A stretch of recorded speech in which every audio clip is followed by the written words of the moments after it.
Okey, jom kita terus masuk bab 3. Pernah tak korang terfikir, macam mana sistem raja kita boleh jalan sekali dengan sistem demokrasi?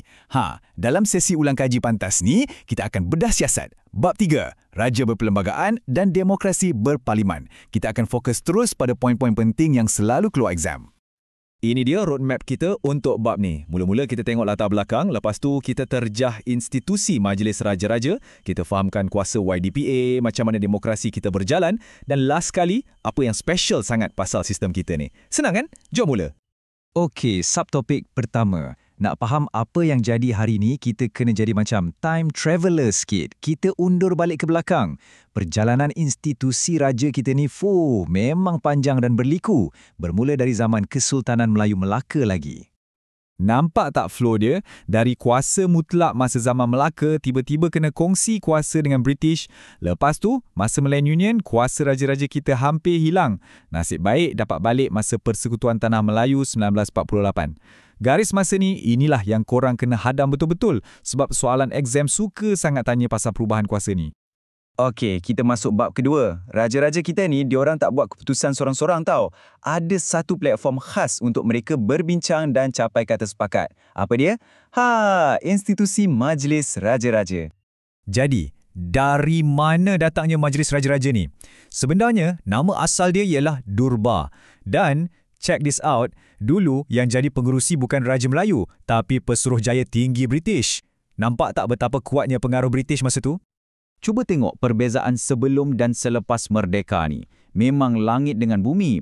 Lepas merdeka, ahli dia dah bertambah. Ada yang di Pertua Negeri sekali. Dan yang paling best, pengurusinya dah digilirkan antara Raja-Raja Melayu sendiri. Bukan lagi orang British. Ini satu perubahan kuasa yang sangat-sangat besar. Ini dia fungsi-fungsi utama Majlis Raja-Raja yang korang wajib tahu. Nampak tak? Diorang bukan sekadar simbol je. Mereka ada peranan direct dalam memilih agung, bagi nasihat untuk jawatan-jawatan besar dan sampai boleh jadi rujukan untuk pindah perlembagaan. Soalan essay atau structure memang suka tanya bab ni. So at least hafal 3 poin penting ni ya. Baiklah, sekarang jom kita zoom in pada figura paling utama dalam sistem pemerintahan negara kita, iaitu Yang di-Pertuan Agong. Kuasa baginda ni kita boleh pecahkan kepada 3 cabang utama. Okey, mudah je nak faham. Anggap je Yang di-Pertuan Agong ni sebagai puncak atau payung negara. Baginda lah yang menjadi ketua yang menyatukan ketiga-tiga badan kerajaan, eksekutif, perundangan dan kehakiman. Untuk kuasa eksekutif atau badan pelaksana, baginda selalunya bertindak atas nasihat jemaah menteri. Ini konsep asas Raja Berperlembagaan. Tapi, ada satu kuasa budi bicara yang sangat penting yang baginda ada, iaitu melantik Perdana Menteri. Siapa? Ahli Dewan Rakyat yang pada pandangan baginda dapat sokongan majoriti. Okey, kita beralih ke kuasa perundangan. Yang ni best. Setiap rang undang-undang yang Parlimen luluskan wajib dapat perkenan agung dulu baru boleh jadi undang-undang. Nampak tak? Ini satu sistem check and balance yang power. Dan jangan lupa, baginda juga ada kuasa untuk isytihar darurat. Kuasa yang sangat besar tu. Akhir sekali, kuasa kehakiman.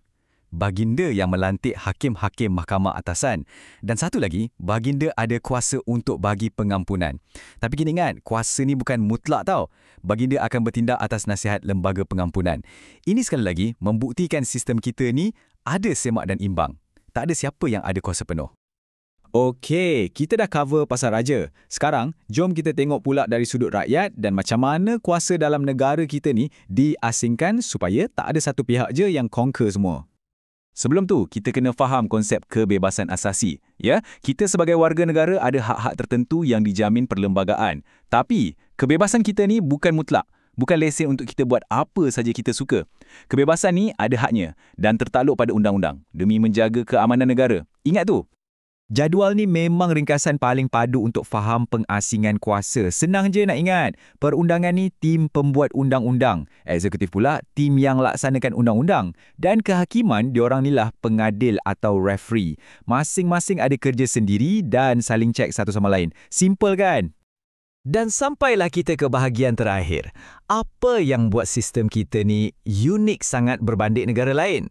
Jawapannya terletak pada gabungan antara unsur tradisional dan moden.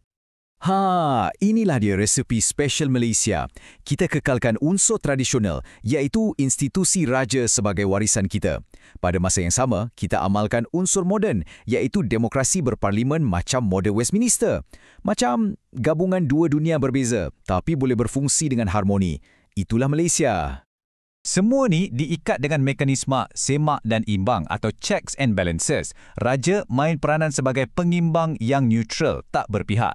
Pengasingan kuasa pula elakkan mana-mana pihak jadi terlalu berkuasa. Dan jangan lupa, kerjasama politik antara kaum juga penting untuk pastikan kerajaan kita stabil. Semuanya saling melengkapi.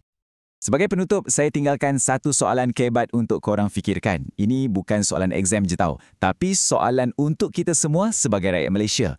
Macam mana kita nak tunjukkan taat setia kita pada Yang di-Pertuan Agong? Apa cara-cara yang praktikal? Cuba fikirkan. Okey, itu saja untuk kali ini. Semoga bermanfaat dan all the best untuk exam.